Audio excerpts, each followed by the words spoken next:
Mana kemudian ini? Iya, mulai di ini, buruk anu mata lo. Ada di sini. Bawa dulu.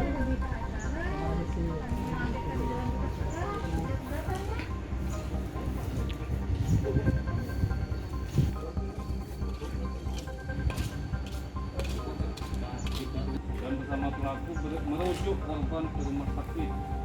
Rame. Ya, rame. Yang gendong anaknya siapa? Ya, terus.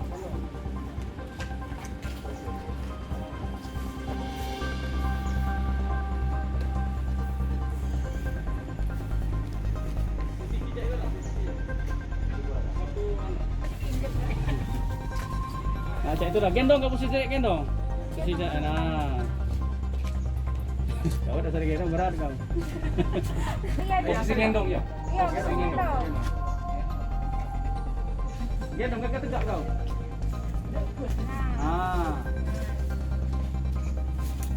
Bu, namanya Bu. Oke. Menggendong korban. Posisi tegak. Tegak. Agak kan di mana? Gendong.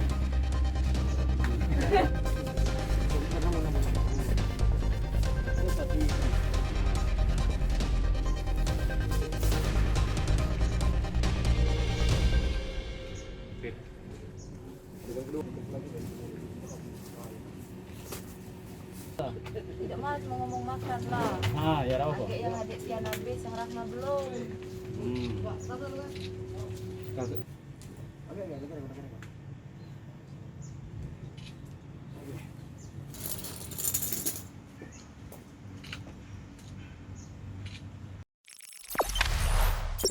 Jangan lupa subscribe, share, komen, dan like ya.